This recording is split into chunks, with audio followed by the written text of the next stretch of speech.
আজ আমরা প্রভু আমাদেরকে যে বাক্য দিয়েছেন তা প্রথমে পাঠ করি। আমরা দেখব প্রকাশিত বাক্য 2 অধ্যায় 1 থেকে 7 পদ। প্রকাশিত বাক্য 2 অধ্যায় 1 থেকে 7 পদ। প্রভু তার বাক্যে বলেন, এফেসস্থ মণ্ডলীর দূতকে লিখো, যিনি নিজ দক্ষিণ হস্তে সেই সপ্ত তারা ধারণ করেন, যিনি সেই সপ্ত সুবর্ণ দীপবৃক্ষের মধ্যে গমনাগমন করেন, তিনি এই কথা কহেন, আমি জানি তোমার কার্য সকল এবং তোমার পরিশ্রম ও ধৈর্য, আর আমি জানি যে তুমি দুষ্ট দিগকে সহ্য করিতে পারো না এবং আপনাদিগকে প্রেরিত বলিলেও যাহারা প্রেরিত নয় তাহাদিগকে পরীক্ষা করিয়াছ ও মিথ্যাবাদী নিশ্চয় করিয়াছ, এবং তোমার ধৈর্য আছে, আর তুমি আমার নামের জন্য ভার বহন করিয়াছ, ক্লান্ত হও নাই, তথাচ তোমার বিরুদ্ধে আমার কথা আছে, তুমি আপন প্রথম প্রেম পরিত্যাগ করিয়াছ। অতএব স্মরণ করো কোথা হইতে পতিত হইয়াছ, এবং মন ফিরাও ও প্রথম কর্ম সকল করো, নতুবা যদি মন না ফিরাও আমি তোমার নিকটে আসিব ও তোমার দীপবৃক্ষ স্বস্থান হইতে দূর করিব। কিন্তু এইটি তোমার আছে, আমি যে নিকোলায়তীয়দের কার্য ঘৃণা করি তাহা তুমিও ঘৃণা করিতেছ। যার কর্ণ আছে সে শুনুক, আত্মা মণ্ডলীগণকে কি কহিতেছেন। যে জয় করে তাহাকে আমি ঈশ্বরের পরম দেশস্থ জীবন বৃক্ষে ফল ভোজন করিতে দিব। আমেন। আসুন আমরা প্রার্থনা করি। পবিত্র মঙ্গলময় স্বর্গস্থ পিতা, তোমার ধন্যবাদ করি, তোমার প্রশংসা গৌরব করি। তোমারই অনুগ্রহে তোমার কতিপয় দাস ও দাসী তোমার চরণ তলে আমরা মিলিত হয়েছি। প্রভু, কি যোগ্যতা ছিল আমাদের যে তোমার কাছে আসি, তোমাকে বাবা বলে ডাকি, তোমার আরাধনা করি। যদি আমরা নিজেদের যোগ্যতার কথা চিন্তা করি আর সেই যোগ্যতা অনুসারে যদি তোমার কাছ থেকে আমরা সমুচিত বিষয় পেতাম, তাহলে তো আমরা আমাদের পাপের জন্য কেবল মরতেই বাধ্য ছিলাম। আমাদের প্রাপ্য বিষয় ছিল মৃত্যু ছাড়া আর কিছু নয়, বিনষ্টতা ছাড়া আর কিছু নয়। কিন্তু এই পাপী, এই অপরাধী, এই জঘন্য, নগণ্য, দুর্গন্ধযুক্ত এই আমাদেরকে প্রভু গো তুমি উদ্ধার করেছো।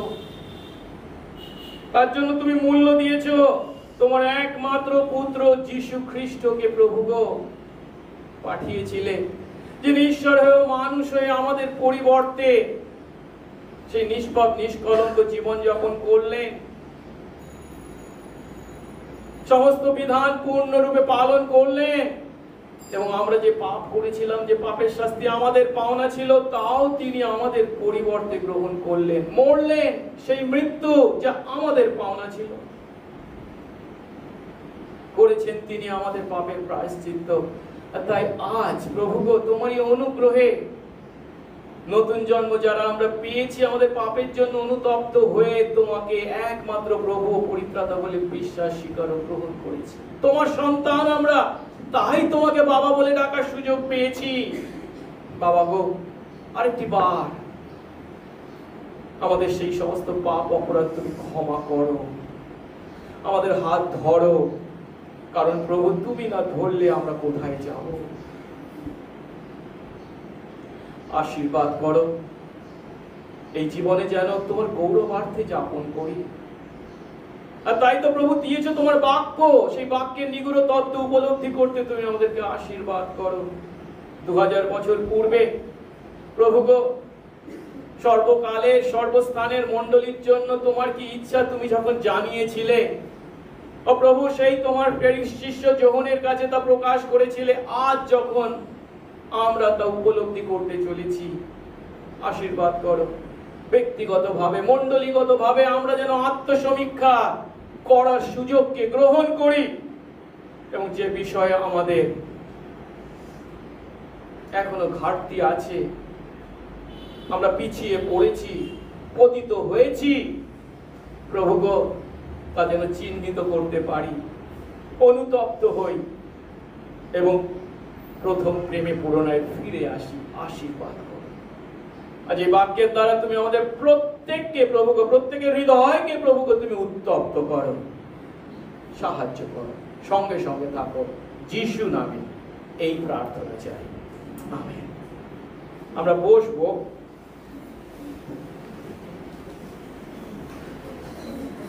আমরা প্রকাশিত বাক্য থেকে শিখছি, আর বিগত সপ্তাহগুলিতে আমরা এই পুস্তকের প্রথম অধ্যায় থেকে শিখেছি, উপলব্ধি করেছি পুনরুত্থিত তথা স্বর্গারোহণকারী মহিমান্বিত প্রভু যীশু খ্রিস্ট তার শিষ্য যোহনের কাছে নিজেকে প্রকাশ করেছেন যখন তিনি পাটম দ্বীপে নির্বাসনে ছিলেন। আর সেই যোহনকে তিনি বলেছেন বা আদেশ করেছেন এশিয়া মাইনরের যে 7টি মণ্ডলী আছে সেই মণ্ডলীগুলির প্রতি তার বার্তাকে যেন তিনি লিখে পাঠান। আজ আমরা এই পুস্তকের 2য় অধ্যায়ের প্রথম 7টি পদ পাঠ করেছি, যেখানে দেখতে পাচ্ছি এই এশিয়া মাইনরের 7টি মণ্ডলীর মধ্যে প্রথম মণ্ডলীকে তথা ইফিস নগরে অবস্থিত মণ্ডলীকে এবং তার প্রতি খ্রিস্টের বার্তাকে যোহন লিপিবদ্ধ করেছেন। এখন এই যে 7টা মণ্ডলীর প্রতি আমরা খ্রিস্টের 7টি বার্তাকে দেখতে পাচ্ছি, অনেক সময় আমরা এই 7টি বার্তাকে 7টি মণ্ডলীর প্রতি 7টি চিঠি হিসাবে চিন্তা করি, কিন্তু প্রকৃত অর্থে এগুলি একটি আলাদা আলাদা চিঠি নয়। তার পরিবর্তে এগুলি হলো প্রকাশিত বাক্য পুস্তকের একটি গুরুত্বপূর্ণ অংশ, এবং সমগ্র প্রকাশিত বাক্য পুস্তকটি হলো একটি চিঠি।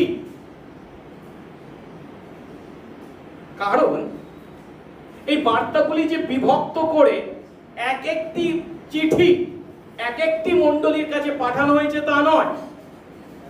যেমন ধরুন পৌল করিন্থ মণ্ডলীর প্রতি পত্র যখন লিখেছে সেই চিঠিটা কার প্রতি? কেবল করিন্থ মণ্ডলীর প্রতি। কিন্তু আজ যখন আমরা পড়ছি ইফিস মণ্ডলীর প্রতি পত্র, তার মানে এটা শুধু ইফিস মণ্ডলীর কাছে পাঠানো হয়েছে তা নয়। পরিবর্তে এগুলিকে, এই চিঠিগুলিকে একসঙ্গে সমস্ত মণ্ডলীর কাছে পাঠানো হয়েছে যেন সেগুলি সেই সমস্ত মণ্ডলীতে জোর গলায় পাঠ করা হয়। তাই এগুলিকে আমরা 7টি মণ্ডলীর প্রতি 7টি চিঠি হিসাবে চিন্তা করার পরিবর্তে খ্রিস্টের বার্তা হিসাবে চিন্তা করতে পারি। আর এগুলি শুধুমাত্র এই 7টি মণ্ডলীর প্রতি যে প্রযোজ্য তা নয়, পৃথিবীর সর্বকালের সর্বস্থানের মণ্ডলীর জন্য প্রযোজ্য। আর এই কারণেই এই প্রত্যেকটি মণ্ডলীর প্রতি বার্তাগুলি কি বলে শেষ হয়েছে, আমরা যদি 2 অধ্যায় 7 পদ দেখি, ইফিসীয় মণ্ডলীর প্রতি বার্তা কি বলে শেষ হয়েছে, 11 পদ 19 পদ 29 পদ বা 3 অধ্যায় 6 13 21 পদ দেখি, প্রত্যেকটা মণ্ডলীর প্রতি বার্তাগুলি এই কথা বলে শেষ হয়েছে কি, যার কান আছে সে শুনুক, আত্মা মণ্ডলীদের কি বলছে। লক্ষ্য করার বিষয় হলো ইফিসীয় মণ্ডলীর প্রতি বার্তা শেষ করে তিনি বলেননি যার কান আছে সে শুনুক, মণ্ডলী আত্মা মণ্ডলীর প্রতি এক বচনে বলেনি, মানে এটা শুধু ইফিস মণ্ডলীর প্রতি বলছে তা নয়।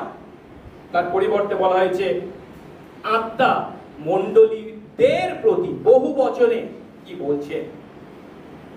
আর এই মণ্ডলীগুলির যে সমস্যার কথা এই বার্তাগুলির মাধ্যমে তুলে ধরা হয়েছে, সেগুলি সর্বকালে সমস্ত মণ্ডলীর প্রতি প্রযোজ্য হওয়ায় এই বার্তা কেবল এশিয়া মাইনরের এই 7টি মণ্ডলীর প্রতি যে প্রযোজ্য তা নয়, পরিবর্তে সর্বস্থানের সর্বকালের তথা আজ আমাদের মণ্ডলীর জন্য একইভাবে প্রযোজ্য।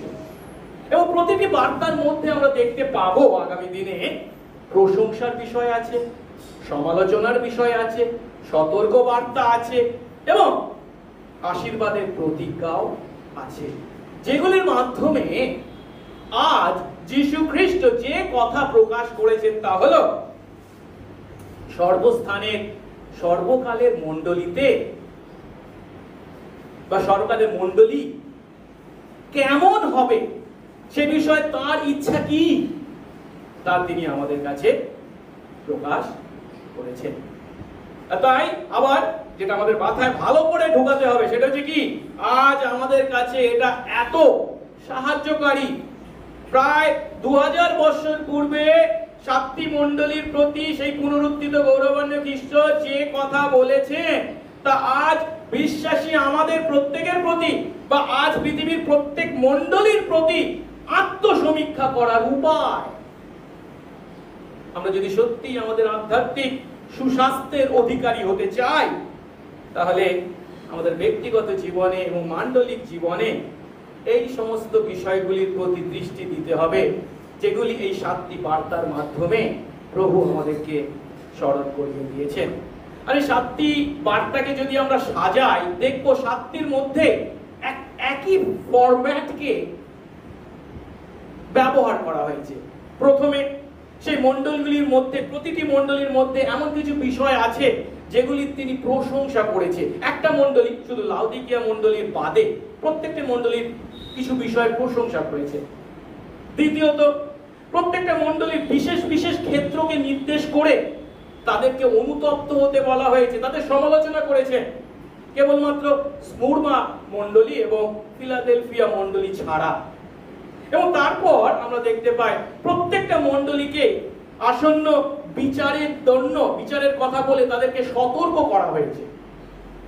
পরিশেষে যারা তার নামে বিজয়ী হবে, শেষ পর্যন্ত তাদের বিশ্বাস রক্ষা করবে, তাদের জন্য আশীর্বাদের প্রতিজ্ঞা করা হয়েছে। এখন এই সাতটি মণ্ডলীর মধ্যে প্রথম যে মণ্ডলীর প্রতি যীশু খ্রিস্ট তার বার্তা যোহনের মাধ্যমে পাঠাচ্ছেন সে মণ্ডলীটা কোন মণ্ডলী? ইফিসে অবস্থিত মণ্ডলী।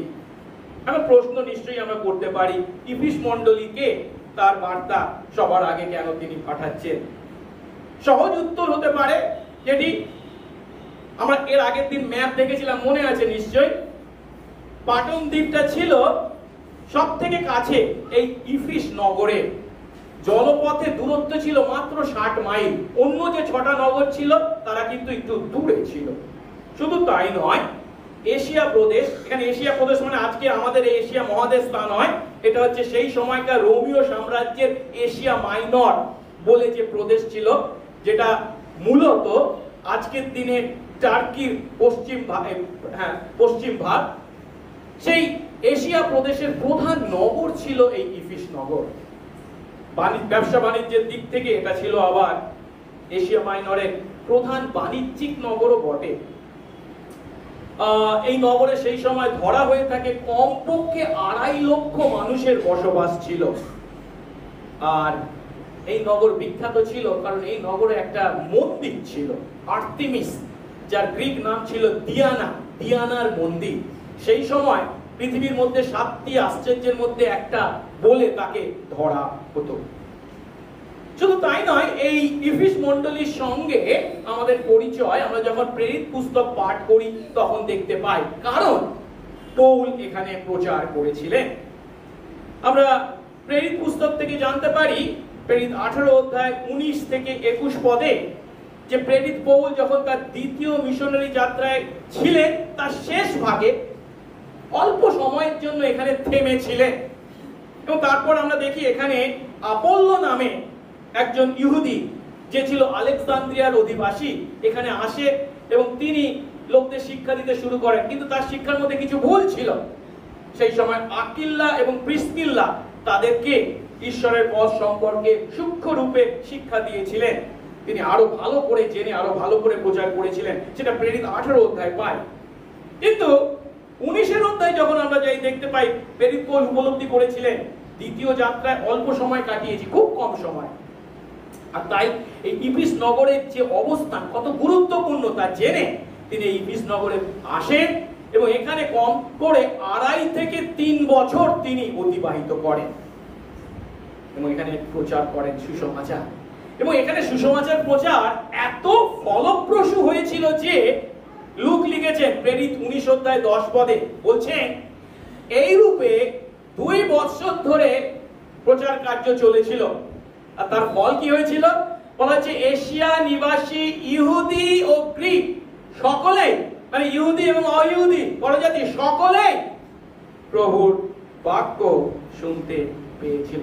শুধু তাই নয়, সুসমাচার এত ব্যাপক হারে প্রচারিত হয়েছিল এবং অনেক মানুষ যেহেতু খ্রিস্ট বিশ্বাসের প্রতি আকৃষ্ট হয়েছিল, তারা তাদের পুরাতন ধর্মীয় আচার ব্যবহার ত্যাগ করেছিল। তার ফলটা কি হয়েছিল? একটু আগে বলেছিলাম, এখানে দিয়ানার মন্দির ছিল। লোকেরা সেই দিয়ানার মন্দিরের ছোট্ট সংস্করণ, ক্ষুদ্র সংস্করণ, মানে ছোট্ট আকারের দিয়ানার মন্দির রূপো দিয়ে তৈরি করা হতো সেগুলো, আর সেগুলো বাজারে খুব বিক্রি করা হতো এবং লোকেরা বাড়িতে বাড়িতে কিনে নিয়ে যেত। কিন্তু বলা হচ্ছে লুক এই প্রেরিত 19 অধ্যায়ে আমরা পাই, সেই রূপোর তৈরি দিয়ানার মন্দিরে বিক্রি এত কমে গিয়েছিল যে ব্যবসায়ীদের ব্যবসা লাটে উঠেছিল। তখন তারা সেই নগরে পৌল এবং অন্যদের বিরুদ্ধে গন্ডগোল তৈরি করেছিল। এরপর আমরা জানি যে প্রেরিত পৌল যখন ইফিস নগর ত্যাগ করে চলে যান, তখন তিনি এই মণ্ডলীর দায়িত্ব দিয়ে যান কার কাছে? কার হাতে? তার আধ্যাত্মিক পুত্র তিমথিয়ের হাতে, যেটা প্রথম তিমথিয় 1 অধ্যায় 3 পদে পাই। এবং তিনি হারিয়ে যাওয়া আত্মাদের কাছে সুসমাচার প্রচার করার কাজ বা সুসমাচারের সত্য রক্ষা করার কাজ ক্রমশ চালিয়ে যান। কিন্তু এই সময় প্রেরিত পৌল ছিলেন রোমের কারাগারে। সেখান থেকে তিনি এই ইফিস মণ্ডলীর উদ্দেশ্যে যে চিঠিটা লেখেন, আমাদের কাছে ইফিসীয় মণ্ডলীর পত্র হিসাবে সেটা আমরা পেয়েছি। এছাড়া এই সময়ই তিনি তিমথিয়ের প্রতি প্রথম ও দ্বিতীয় তিমথিয় চিঠিও লেখেন, যেটা নতুন নিয়মে আছে। কিন্তু এখানেই শেষ নয়।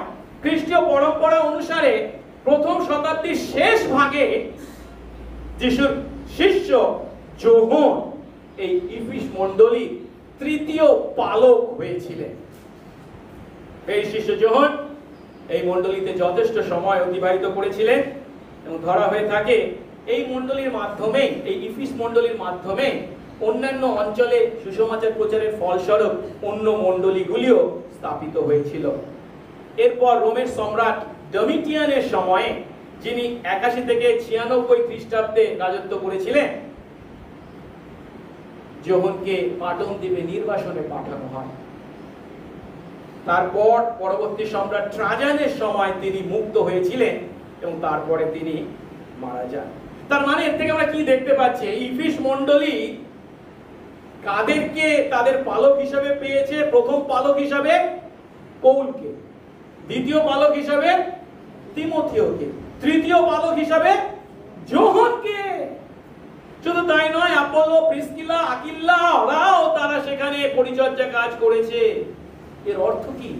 ইফিস মণ্ডলী ছিল গৌরব উজ্জ্বল ইতিহাসের অধিকারী এমন একটি মণ্ডলী।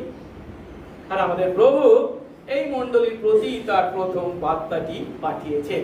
কি বলছেন? এক পদে বলছেন, ইফিসে অবস্থিত মণ্ডলীর দূতকে লেখো। কে বলছেন এই কথা? না, যিনি নিজের ডান হাতে সেই সপ্ত তারা ধারণ করেন, যিনি সেই সপ্ত সুবর্ণ বৃক্ষের মধ্যে গমনা করেন, তিনি এই কথা বলছেন। এখন ডান হাতে সপ্ত তারা ধারণকারী বা সুবর্ণ বৃক্ষের মধ্যে গমনাগমনকারী মানে কে?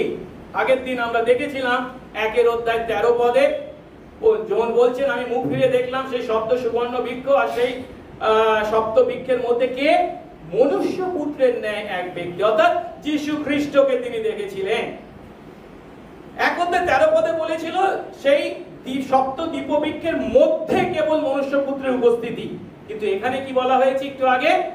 তিনি সেই দ্বীপবৃক্ষের মধ্যে গমনাগমন করছেন, যার অর্থ এরপর 20 পদে গিয়ে বলা হচ্ছে সেই সপ্ত দ্বীপবৃক্ষ কি? সপ্ত মণ্ডলী, যার অর্থ আমাদের প্রভু এই এশিয়া মাইনরে 7টি মণ্ডলীর মধ্যে গমনাগমন করছেন। যার অর্থ আরো সহজ কথায়, তাকে চোখে দেখা না গেলেও তিনি তার সমস্ত মণ্ডলীর মধ্যে সক্রিয়ভাবে, হাত পা গুটিয়ে নয়, সক্রিয়ভাবে উপস্থিত।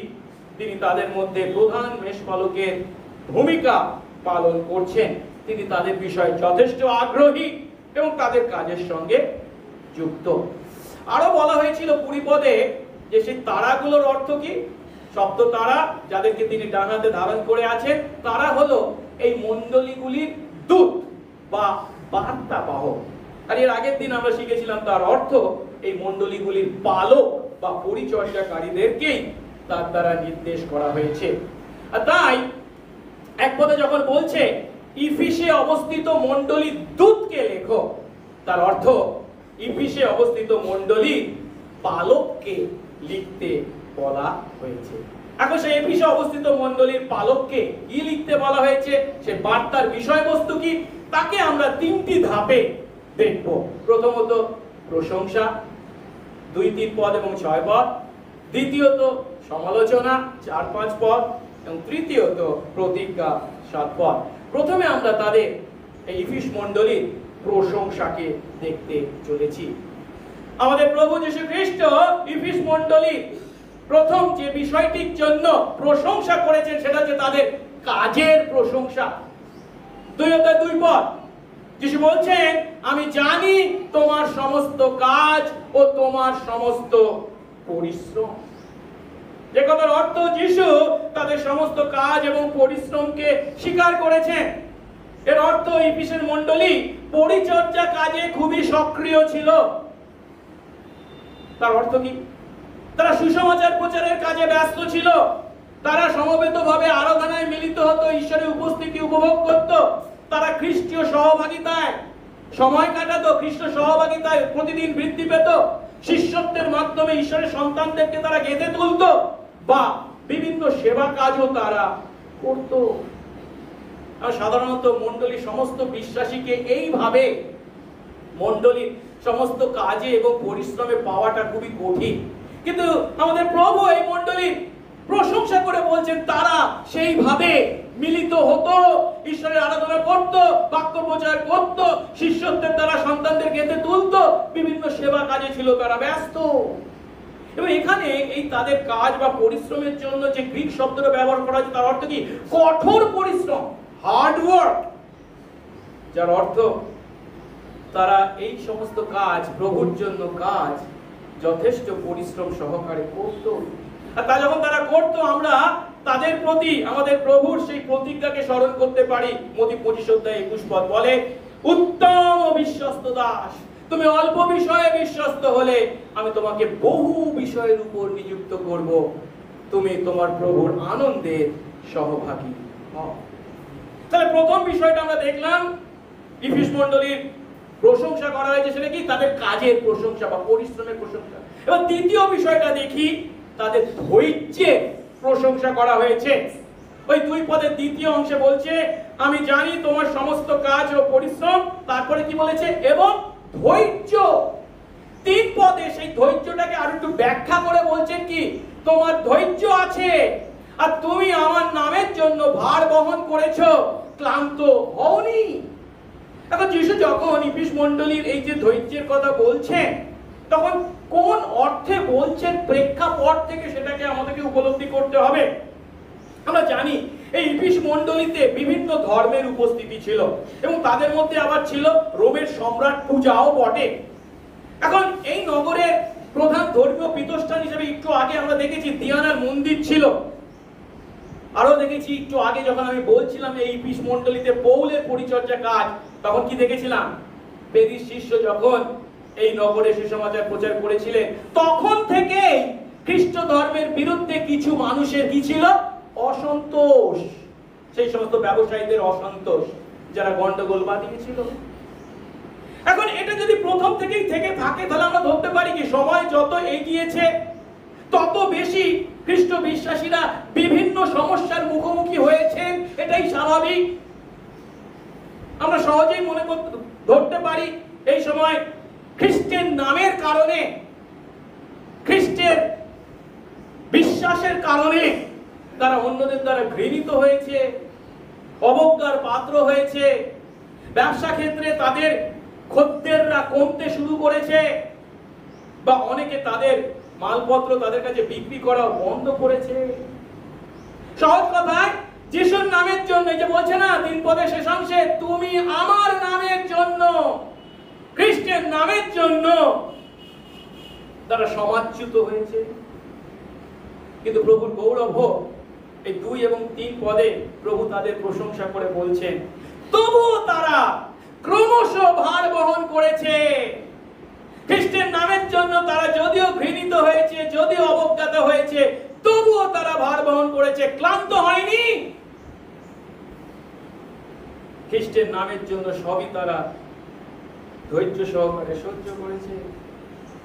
আজকে আমাদের মণ্ডলীর জন্য যদি তাদের এই জীবনযাত্রাকে আমরা চিন্তা করি, তাহলে বলতে পারি তারা আধুনিকতার তালে তাল মিলিয়ে আধুনিকতার সমস্ত দাবির কাছে আত্মসমর্পণ করেনি। তারা পবিত্র শাস্ত্রের ক্ষমতা অস্বীকার করেনি। তারা অনৈতিক সামাজিক জীবনযাপনকে বর্জন করেছে।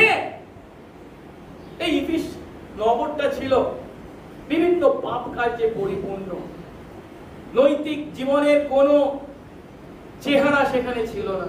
তার মাঝে এই সমস্ত খ্রিস্ট বিশ্বাসীরা তাদের সঙ্গে তালে তাল মিলিয়ে চলেনি,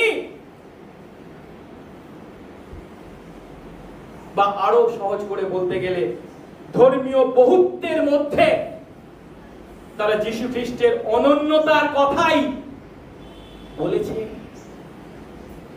তার জন্য তারা দুঃখ কষ্ট ভোগ করেছে, কিন্তু ধৈর্য সহকারে সহ্য করেছে।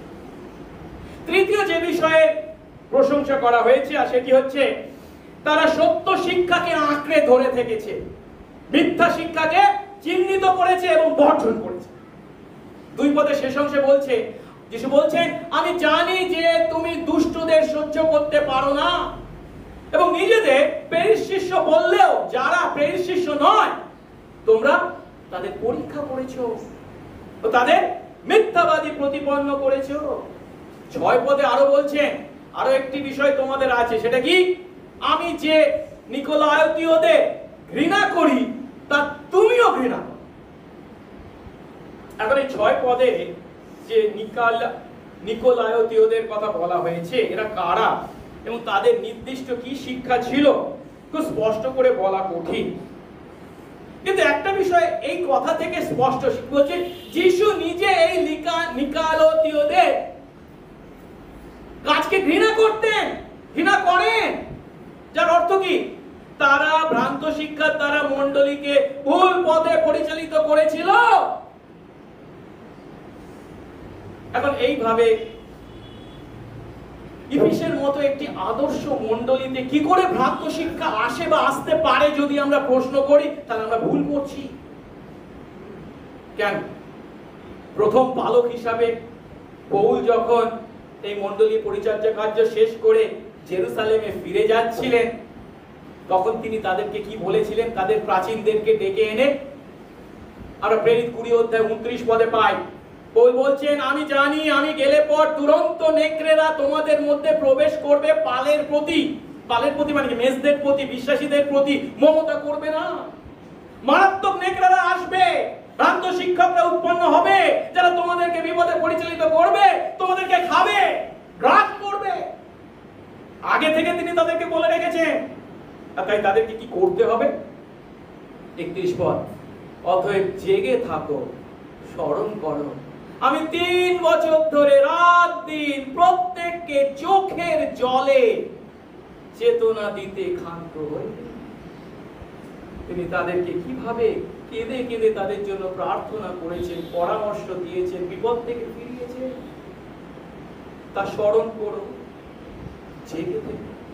এবং প্রভুর গৌরব হোক, এই যে উপদেশ ভ্রান্ত শিক্ষকদের সম্বন্ধে পৌল তার প্রথম পরিচর্যা কাজ শেষ করে যাওয়ার সময় বলে গিয়েছিলেন, তারা তা মনে রেখেছিল, গ্রহণ করেছিল।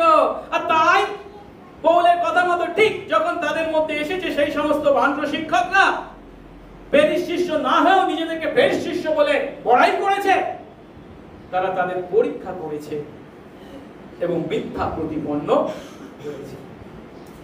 আচ্ছা, এই যে প্রশংসাগুলোকে দেখলাম আমরা, তাদের কাজের প্রশংসা, তাদের ধৈর্যের প্রশংসা, তাদের সত্য মতবাদের প্রশংসা, এর থেকে আমরা উপলব্ধি করি ইফিস মণ্ডলী ছিল খুবই সুন্দর মণ্ডলী, ওয়ান্ডারফুল চার্চ।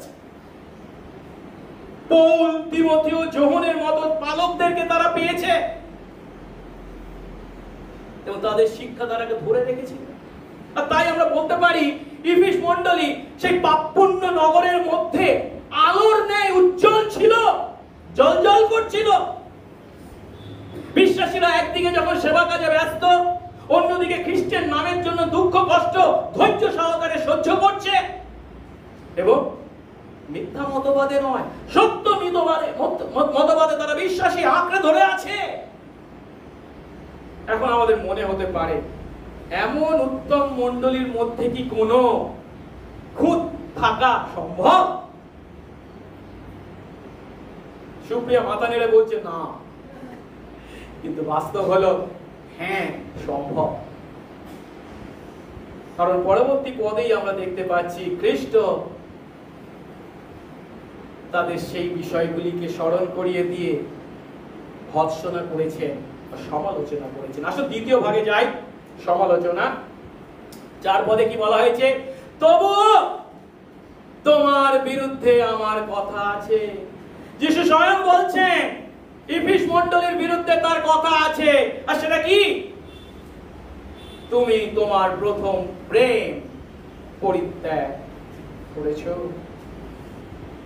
ইফিস মণ্ডলীর বিশ্বাসীরা যখন প্রথম সুসমাচার পেয়েছিল, তখন একদিকে যখন ঈশ্বরের প্রতি ছিল তাদের মহান প্রেম, অন্যদিকে একে অন্যের প্রতি প্রেমপূর্ণ ব্যবহার ছিল। কিন্তু সময়ের সঙ্গে সঙ্গে ঈশ্বরের প্রতি এবং একে অন্যের প্রতি তাদের ভালোবাসা কমতে শুরু করেছিল। অর্থাৎ সেবা কাজে, ধৈর্য ও মতবাদে তারা যদিও আমাদের আদর্শ স্থাপন করেছে, ঠিক কথা, কিন্তু তারা তাদের প্রথম প্রেম হারিয়ে ফেলেছে। ঠিক যেন যিশু তার পুনরুত্থানের পর স্বর্গারোহণের আগে তার শিষ্যদেরকে তখন দেখা দিয়েছেন, যোহনের সুসমাচারের শেষের অধ্যায় তিনি পিতরকে জিজ্ঞাসা করছেন, তুমি কি আমাকে ভালোবাসো? পিতর উত্তর দিচ্ছে, হ্যাঁ প্রভু ভালোবাসি, আপনি জানেন। কিন্তু তাকে 3 বার জিজ্ঞাসা করেছে। ইফিস মণ্ডলী প্রতিও যদি একই প্রশ্ন এই সময় প্রভু করেন, প্রথম দিকে তার উত্তর ছিল হ্যাঁ প্রভু তোমাকে দাদা আর কাকে ভালোবাসবো, কিন্তু এখন তাদের উত্তর দাঁড়িয়েছে হ্যাঁ মানে ভালোবাসি, আগে যতটা বাসতাম ততটা নয়। কিন্তু পৌল কি বলে গেছে? এই মণ্ডলী যদিও সেবা কাজে, ধৈর্যে, মতবাদে আদর্শ স্থাপনকারী মণ্ডলী, কিন্তু তাদের মধ্যে যদি প্রেম না থাকে তাহলে তারা কেমন মণ্ডলী? 1 করিন্থ 13 অধ্যায় 2 পদ পৌল বলছে, আর যদি ভাববাণী প্রাপ্ত হই, আমি অনেক ভাববাণী বলি, সমস্ত নিগূঢ় তত্ত্বে, সমস্ত জ্ঞানে পারদর্শী হই, এবং যদি আমার সম্পূর্ণ বিশ্বাস থাকে, এমন বিশ্বাস যে বিশ্বাসে আমি বলছি পর্বতকে স্থানান্তরিত করতে পারি, কিন্তু আমার প্রেম না থাকে তবে আমি কিছুই নই। এই যে প্রেমের কথা প্রভু বলছেন, প্রথমত ঈশ্বরের প্রতি তাদের প্রেম এবং দ্বিতীয়ত একে অন্যের প্রতি তাদের প্রেম। এখন ঈশ্বরের প্রেম যদি আমাদের মধ্যে না থাকে, একে অন্যের প্রতিও সেই প্রেম না থাকতে বাধ্য। তাই প্রথমে আমরা চিন্তা করি ঈশ্বরের প্রতি প্রেম। আচ্ছা, ঈশ্বরকে আমরা ভালোবাসি, কিন্তু কেন ভালোবাসি? খুব গুরুত্বপূর্ণ প্রশ্ন। অনেক সময় আমরা ঈশ্বরকে ভালোবাসি তার কাছ থেকে পাওয়ার জন্য, যেগুলো পাই সেগুলোর কারণে, ঈশ্বর ঈশ্বর হওয়ার কারণে আমরা তাকে ভালোবাসতে ভুলে যাই। ঈশ্বর ঈশ্বর হওয়ার কারণে আমাদের কাছ থেকে যে ভালোবাসা পাওয়ার যোগ্য, আমরা অনেক সময় তার প্রতি সেই ভালোবাসা প্রদর্শন করি না। আমরা অনেক সময় ঈশ্বরকে ভালোবাসি কারণ আমরা তার কাছ থেকে উত্তম উত্তম উপহার কামনা করি। তিনি কে সেই কারণে তাকে ভালোবাসি তা নয়। এটা কার সঙ্গে তুলনা করা? ছোট্ট উদাহরণ দিচ্ছি। ছোট্ট ছেলে তার বাবাকে খুব ভালোবাসে, ভালো কথা, কিন্তু জন্মদিন যখন আসে, বাবা অফিস থেকে ফিরবেন জানে, হাঁ করে তাকিয়ে আছে বাবা কখন ফিরবে। কিন্তু কি আশায়? বাবা যদি খালি হাতে আসে, মুখ গোমড়া করে, কে বাবা, কি বাবা, তাই তো? বাবার জন্য তার অপেক্ষা ছিল না, বাবার হাতে উপহারের জন্য তার অপেক্ষা ছিল। কিন্তু এমন ব্যবহার যখন আমরা আমাদের বাবার প্রতি করি, বাবা আমাদের কি বলবে? তুই কখনো আমাকে ভালোবাসিসনি, তুই কেবল আমার উপহারকেই ভালোবেসেছিস, তুই তাদেরই কেবল ভোগ করতে চেয়েছিস, তুই কখনো আমাকে ভালোবাসিসনি। আমরা অনেক সময় এই ভুল করি। ইফিস মণ্ডলীর বিশ্বাসীদের প্রতি এই ঘটনাই ঘটেছে। ঈশ্বরের প্রতি তারা তাদের প্রথম প্রেম হারিয়ে ফেলেছে। ঈশ্বর অবশ্যই তাদেরকে আশীর্বাদ করেছেন, তাদের পাপ ক্ষমা করেছেন, তাদেরকে ধার্মিক গণিত করেছেন, পবিত্রীকৃত করে চলেছেন, দত্তক পুত্রত্ব দিয়েছেন, তার সন্তান বলে তাদেরকে দিয়েছেন, এত আশীর্বাদ। কিন্তু এই সমস্ত আশীর্বাদ গুলো খ্রিস্ট বিশ্বাসী সে উপভোগ করার মধ্যে কোনো সমস্যা আছে কি? না, নেই। কিন্তু আমরা যে ভুলটা করি সেটা হলো অনেক সময় ঈশ্বরের প্রতি ভালোবাসাকে আমরা এই আশীর্বাদ গুলোর প্রতি ভালোবাসায় রূপান্তরিত করি। আমি তাকে ভালোবাসি তার কাছ থেকে কি পাই তার জন্য, তিনি কে সেই কারণে নয়। আর যখন ঈশ্বরের প্রতি আমাদের ভালোবাসা কমে যায়, তখন একে অন্যের প্রতিও সেই ভালোবাসা কমে যেতে বাধ্য হয়। সেদিন ইফিস মণ্ডলীর প্রতি প্রভুর এই বার্তা আজ আমাদের মণ্ডলীর প্রতিও একইভাবে প্রযোজ্য। প্রভু আমাদের মণ্ডলীকেও একই কথা বলে হয়তো ভর্ৎসনা করছে। আজ আমাদের মণ্ডলীগুলিতে যুবক যুবতীদের সংখ্যা কেন এত কম? না, আমাদের সেবা কাজেতে কোনো খামতি নেই। আমাদের বিভিন্ন প্রোগ্রাম, কত প্রোগ্রাম আমরা করি, তাতে কোনো খামতি নেই। সত্য মতবাদও আমরা শিক্ষা দিয়ে চলেছি। কিন্তু সমস্যা হলো খ্রিস্টের প্রতি এবং একে অন্যের প্রতি প্রেম আমরা হারিয়ে ফেলেছি। আমাদের হৃদয়ে সেই উত্তাপ নেই, সেই ভালোবাসা, সেই অনুগ্রহ উধাও হয়ে গেছে। সত্য কি জানেন? খ্রিস্টের মণ্ডলীর মধ্যে ভালোবাসা যদি না থাকে, সে মণ্ডলী হলো মৃত মণ্ডলী, জীবিত মণ্ডলী নয়।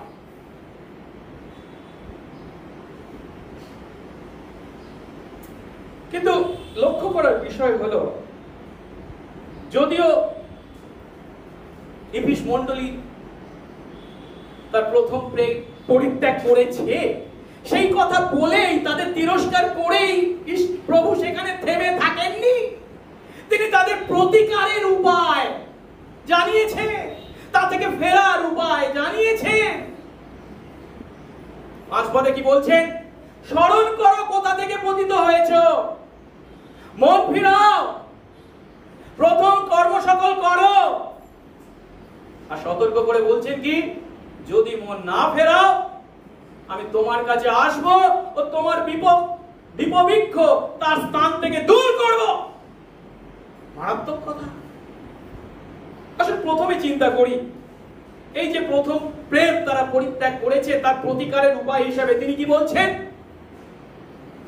প্রথমে বলছেন, স্মরণ করো কোথা থেকে পতিত হয়েছ। স্মরণ করতে বলছেন, যার অর্থ পিছনে ফিরে তাকাতে বলছেন। অনেক সময় পিছনে ফিরে তাকানোটা ক্ষতিকারক, এমনকি পাপপূর্ণ হতে পারে। আমরা জানি লোটের স্ত্রী পিছনে ফিরে তাকিয়েছিল কেন? সদম গমোরার সেই জাগতিক প্রাচুর্যের প্রতি তার যে লোভ। কিন্তু পিছনে ফিরে দেখা অনেক সময় আমাদের কাছে উপকারীও হতে পারে। এখানে ইফিস মণ্ডলীকে আমাদের প্রভু বলছেন, তারা যেন তাদের খ্রিস্ট বিশ্বাসী জীবনের প্রথম দিনগুলিকে স্মরণ করে। কি কিভাবে তারা খ্রিস্টকে এবং একে অন্যকে ভালোবাসতো সেই কথা স্মরণ করে।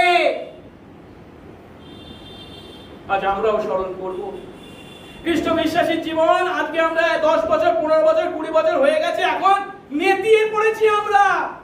সেই উত্তাপ আমাদের মধ্যে নেই যেখানে খ্রিস্ট আমার জীবনে প্রথম ও প্রধান স্থানে ছিলেন। ঈশ্বরের বাক্য পাঠ অধ্যয়নের মাধ্যমে যে আনন্দ উপভোগ করতাম হারিয়ে গেছে।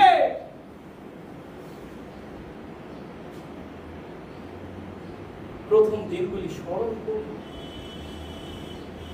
তারপর কি বলছেন? শুধু স্মরণ করলেই হবে না, মন ফেরাও। এই বাংলায় যে মন ফেরাও কথা বলা হয়েছে, ইংরেজিতে এটা হচ্ছে রিপেন্ট, অনুতাপ করো, যার অর্থ জীবনের গতিপথ পরিবর্তিত করো। তারা যে ঈশ্বরের প্রেম পরিত্যাগ করেছে, একে অন্যের প্রতি প্রেম পরিত্যাগ করেছে, তা থেকে তারা যেন ফেরে। আর এই এমন কথা যখন আমরা শুনি তখন আমরা কি বলি? হ্যাঁ ঠিক আছে, যখন আমি সেটা অনুভব করব তখন আমি করব না। কখন করব বা করতে পারি তা নয়, এখনই এখনই। স্বয়ং যীশু খ্রিস্ট তাদের মূল্যায়ন করছেন, এটা ভুল কখনো হতে পারে না। আর তাই তা স্বীকার করে তাদের এখনই অনুতপ্ত হওয়ার প্রয়োজন। আজ আমাদের পরিবেশ ও পরিস্থিতিতে খ্রিস্ট যখন এই একই কথা আমাদের বলেন, তখন আমাদের প্রয়োজন আছে আমরা যে সমস্ত বিষয়ের কারণে ঈশ্বর প্রেম এবং প্রতিবেশী প্রেম থেকে দূরবর্তী হয়েছি, ঈশ্বরকে ভালোবাসার সময় নেই, একে অন্যকে ভালোবাসার সময় নেই, কেন আমাদের সেই সময়গুলো অন্যান্য বিষয়গুলো নিয়ে নিয়েছে, সেই সমস্ত বিষয়গুলির জন্য আমাদেরকে অনুতপ্ত হতে হবে।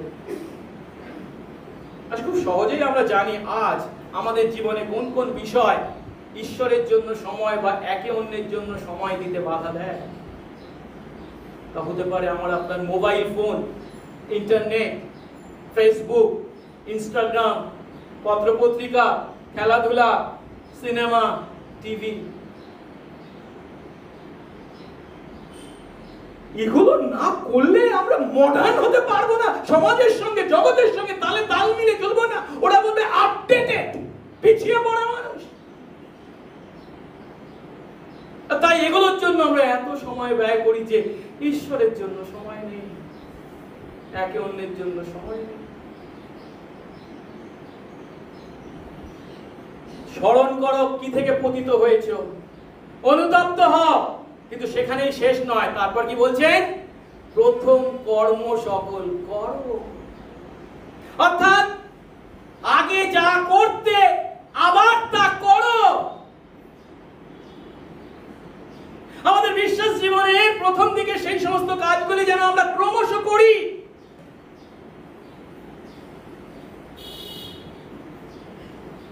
সেই সমস্ত কাজ পুনরায় করবার জন্য কোনো দিনের অপেক্ষা নয়, যত শীঘ্র যেন আমরা তা শুরু করি।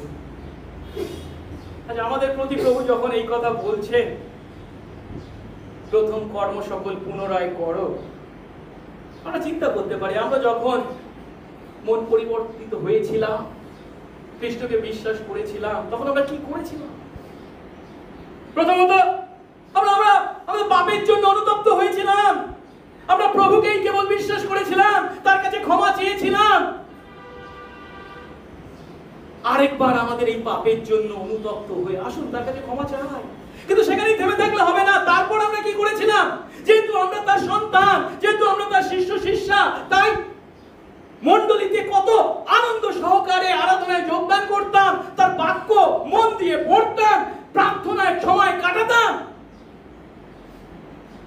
কিন্তু সেগুলো এখন আমার জীবনে যদি অতীতের বিষয় হয়ে থাকে, প্রভু বলছেন প্রথম কর্ম সকল আবার করো। কিন্তু প্রভু এখানেই থেমে যাননি। 5 পদের শেষাংশে কি বলছেন? মারাত্মক সতর্কবার্তা। যদি মন না ফেরাও, তোমার কাছে আমি আসব ও তোমার দিব্য বৃক্ষ তার জায়গা থেকে দূর করব। একটু আগে আমরা দেখেছি না, দীপবৃক্ষ কথার অর্থ কি? মণ্ডলী, মানে এফিস মণ্ডলী। তার স্থান থেকে দূর করব মানে কি? সেই মণ্ডলীর অস্তিত্বকে আমি নিশ্চিহ্ন করে দেব।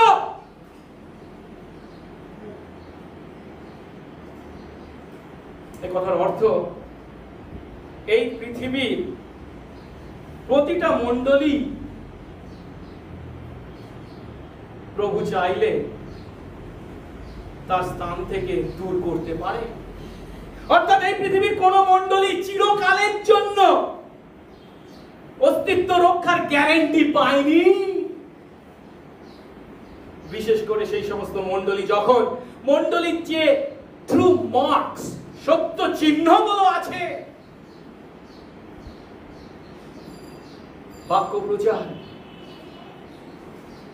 মান্ডলিক সংস্কারের সাধন এবং মান্ডলিক শান্তি শৃঙ্খলা, সেই সত্য চিহ্নগুলি যখন হারায়, তখন এই কথা বিশেষ করে প্রযোজ্য।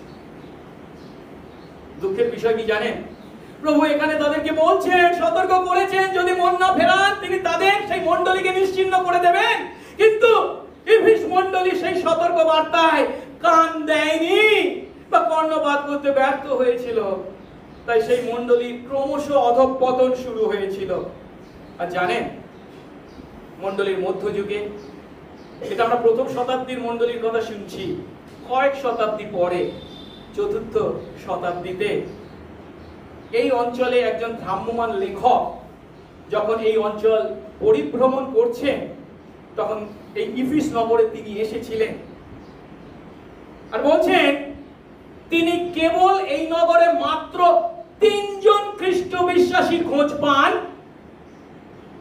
এবং তারা পেরির শিষ্য পৌল বা যোহনের নাম কখনো শোনেন।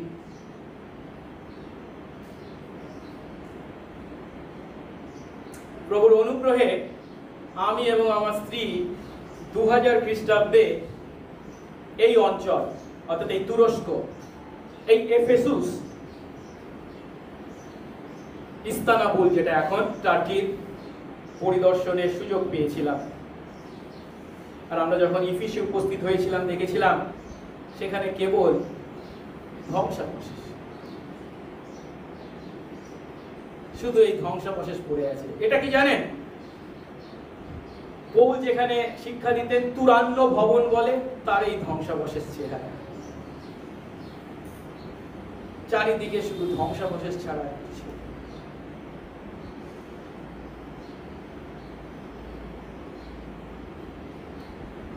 প্রভু ইফিস মণ্ডলীর প্রতি এই যে সতর্ক বার্তা উচ্চারণ করেছেন, এই সতর্ক বার্তা আমাদের মণ্ডলীর প্রতিও একইভাবে প্রযোজ্য।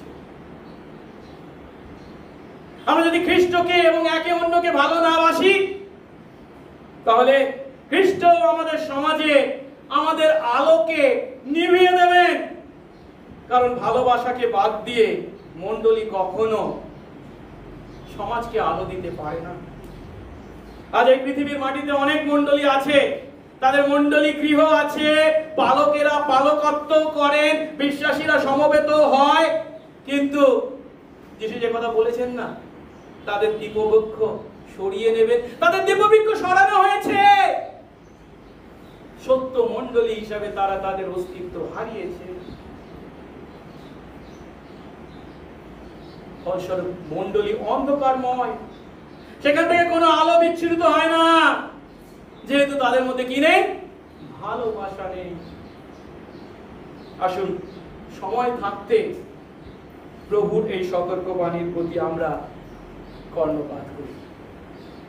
এবারে আসুন তৃতীয় বিষয়টি দেখে শেষ করি, সেটি হলো প্রতিজ্ঞা। 7 পদে বলা হয়েছে, যার কান আছে সে শুনুক আত্মা মণ্ডলীদের কি বলছে। যে জয় করে তাকে আমি পরম দেশে স্থিত জীবন বৃক্ষের ফল ভোজন করতে দেব। একটু আগে আমি বলছিলাম 2 এবং 3 অধ্যায়ে 7টি মণ্ডলীর প্রতি যে 7টি বার্তা প্রভু দিয়েছেন যোহনের মাধ্যমে, প্রত্যেক প্রত্যেকটির প্রতি এই একই আবেদন করে শেষ হয়েছে কি, যার কান আছে সে শুনো, আত্মা মণ্ডলীতে কি বলছেন। তারপর বলছে কি না, যে জয় করে তাকে আমি ইত্যাদি ইত্যাদি। এখন এই যে জয় করার কথা বলা হয়েছে, খ্রিস্ট বিশ্বাসী আমরা খ্রিস্টে জয় করি, কথার অর্থ কি? অনেকেই আমরা ভুল বুঝি কি, খ্রিস্টের সঙ্গে জয় করার অর্থ হচ্ছে কি সমস্যাহীন জীবনযাপনের অধিকারী হওয়া, কিংবা সুন্দর প্রাচুর্যপূর্ণ ক্ষমতাপূর্ণ জীবনের অধিকারী হওয়া। না, এখানে খ্রিস্ট যে জয়ের কথা বলেছেন তা কখনোই সমস্যাহীন জীবনও নয়, বা প্রাচুর্যপূর্ণ বা অধিকারপূর্ণ জীবনও নয়। এখানে খ্রিস্ট যে জীবনে জয়ের কথা বলছে সে জয় হলো খ্রিস্ট বিশ্বাসী যখন শেষ পর্যন্ত তার বিশ্বাস, সত্য এবং প্রেম রক্ষা করে, তাতে স্থির থাকে, তার অর্থ সে জয়ী, বিজয়ী। আর এটাই হলো সমগ্র প্রকাশিত বাক্য পুস্তকের মূল বার্তা। বিশ্বাসে আমরা যেন শেষ পর্যন্ত আমাদের বিশ্বাস, সত্য এবং প্রেমে স্থির থাকি। তাই এ বিষয়ে চূড়ান্ত কথা আমরা 12 অধ্যায় 11 পদে পাই, যেখানে বলা হয়েছে আর মেষশাবকের রক্তের কারণে, মানে যিশু যে রক্ত ক্রুশের উপর জড়িয়েছিলেন তার কারণে, এবং বিশ্বাসী আমরা নিজের নিজের সাক্ষ্যের বাক্যের কারণে, আমরা যে সাক্ষ্য দেব তার নামে, তার কারণে তারা তাকে মানে কাকে? সেই দিয়াবলকে জয় করে। আর তারা, সেই বিশ্বাসীরা মৃত্যু পর্যন্ত তাদের প্রাণকে প্রিয় জ্ঞান করে না। অর্থাৎ সহজ কথায় খ্রিস্টে জয়ের অর্থ, যে জয় করে, এই জয় হলো নিজের পাপ স্বীকার করা, সেই পাপ থেকে ক্ষমা পাওয়া এবং খ্রিস্টের প্রতি ভালোবাসায় জীবন যাপন করা, এবং প্রয়োজন হলে মৃত্যুকেও বরণ করা। এই কারণে যোহন তার প্রথম পত্রে 5 অধ্যায় 4 পদে জগৎকে কি জয় করতে পারে তিনি বলেছেন, যে জয় জগৎকে জয় করে তা এই কি? আমাদের বিশ্বাস। এই জগৎকে জয় করবার জন্য প্রভু বিশ্বাসী আমাদেরকে একটা বিষয় দিয়েছেন, তা হলো বিশ্বাস। আর এই কথা যখন ইফিসের মণ্ডলীর প্রতি বলা হচ্ছে, তখন তার অর্থ তারা যেন স্মরণ করে কি থেকে তারা পতিত হয়েছে, তার জন্য তারা অনুবদ্ধ হয়, এবং ঈশ্বর তাদেরকে যে কাজে আহ্বান করেছেন, প্রথমে যা তারা করত তা যদি করে, তবে তারা সেই বিশ্বাসে জয় করবে। সেই বিশ্বাস অনুসারে জীবনযাপনের মাধ্যমেই তারা জয়ী হবে। আর যারা জয়ী হবে তাদের জন্য প্রতিজ্ঞা কি? তাকে আমি পরম দেশে স্থিত জীবন বৃক্ষের ফল ভোজন করতে দেব। এই যে এখানে জীবন বৃক্ষের ফল ভোজন করার কথা বলছেন, আমাদের সকলেরই জানা আছে আদম হাওয়া পাপ করবার পর যখন এদেন উদ্যান থেকে বিতাড়িত হয়েছিলেন, তখন তারা সেই জীবন বৃক্ষের ফল ভোজন করা থেকে দূরীকৃত হয়েছিলেন। আদি পুস্তক 3 অধ্যায় 22 পদ। আর সেই দিন থেকে কি ঘটে চলেছে জানেন? এই পৃথিবীর মাটিতে পাপী মানুষ আমরা এই পৃথিবীর মাটিতে পরম দেশকে খুঁজে বের করতে চাই, বা পৃথিবীর মাটিতে পরম দেশকে তৈরি করতে চাই, কিন্তু সে সমস্ত প্রচেষ্টাই ব্যর্থ। কেন? পার্থিব যত পরম দেশ আছে বা আমরা তৈরি করি, তাদের কোনোটার মধ্যে জীবন বৃক্ষ থাকতে পারে না। পার্থিব কোন পরম দেশ আমাদেরকে জীবন বৃক্ষের আশীর্বাদ দিতে পারে না, অনন্ত জীবনের আশীর্বাদ দিতে পারে না। সেই জীবন বৃক্ষের আশীর্বাদ কেবল তারা ভোগ করবে। প্রভু এখানে প্রতিজ্ঞা করছেন, যারা বিশ্বাসের দ্বারা জয়ী হয়, শেষ পর্যন্ত তাদের বিশ্বাস, সত্য এবং তাদের জীবন রক্ষা করে, তারা স্বর্গে সেই জীবন বৃক্ষের ফল ভোজন করবে। যে জীবন বৃক্ষের কথা প্রকাশিত বাক্য 22 অধ্যায় 2 পদে বলা হয়েছে, নদীর এপারে এবং ওপারে আছে জীবন বৃক্ষ, তা বৎসরে 12 বার ফল দেয়, প্রতি মাসে 1 বার করে, এবং সেই বৃক্ষের পাতা হলো সমস্ত জাতির আরোগ্যের জন্য। আর যখন এই ইফিস মণ্ডলীর প্রতি খ্রিস্টের এই বার্তাকে আমরা উপলব্ধি করলাম, তার মধ্যে মূল কথাটা কি? মূল কথাটা হলো তারা যেন ঈশ্বর প্রেম এবং একে অন্যের প্রতি প্রেমে পুনরায় নিজেদেরকে উৎসর্গ করে, যা তারা হারিয়েছে তা যেন পুনরায় লাভ করে, না হলে মারাত্মক শাস্তি অপেক্ষা করে আছে। কিন্তু এই যে ঈশ্বরকে ভালোবাসার কথা বলা হচ্ছে, একে অন্যকে ভালোবাসার কথা বলা হচ্ছে, তা তারা কিভাবে করবে, কিভাবে ভালোবাসবে, সে কথা কিন্তু প্রকাশিত বাক্যে যদিও যোহন বলেননি, কিন্তু যোহন তার পত্রে বলেছেন, প্রথম পত্রে 4 অধ্যায় 19 পদে কি বলেছেন? আমরা প্রেম করি কারণ তিনি প্রথমে আমাদের প্রেম করলেন। তিনি মানে কে? খ্রিস্ট। এবং তিনি কিভাবে প্রেম করেছেন আমাদেরকে? 16 পদ, 3 অধ্যায় 16 পদ, তিনি আমাদের জন্য তার প্রাণ দিলেন, নিজেকে উৎসর্গ করলেন। এইভাবে নিজেকে যখন উৎসর্গ করলেন, তখন আমরা জানলাম তার প্রেম কি, তার প্রেম জ্ঞাত হয়েছি। আর তাই যাদেরই আমরা জেনে থাকি বিশ্বাসী, আমরাও কি করব? আমরাও ভাইদের জন্য, একে অন্যের জন্য নিজের প্রাণ দিতে বাধ্য। তার সন্তান আমাদের প্রতি খ্রিস্ট সেই ক্রুশের উপরে নিজের প্রাণ উৎসর্গ করেছেন, আমাদের প্রতি তার প্রেমের প্রদর্শন করেছেন। আর আমরা যদি তার সন্তান হই, তার সেই ক্রুশকে স্মরণ করে একদিকে যখন ঈশ্বরকে ভালোবাসবো কারণ তিনি ঈশ্বর, একে অন্যকে ভালোবাসবো কারণ তারা ঈশ্বরের প্রতিমূর্তি। আসুন, খ্রিস্টতে আমরা যে অনুগ্রহ লাভ করেছি, এই অনুগ্রহ লাভ করা মানে লাভ শুধু করা নয়, অনুগ্রহ যদি আমরা পেয়ে থাকি, সেই অনুগ্রহ আমাদের জীবনে বাহ্যিক প্রকাশিত হতে বাধ্য আমাদের জীবনের দ্বারা। তার প্রথম প্রকাশ হলো ঈশ্বরকে ভালোবাসা, একে অন্যকে ভালোবাসা।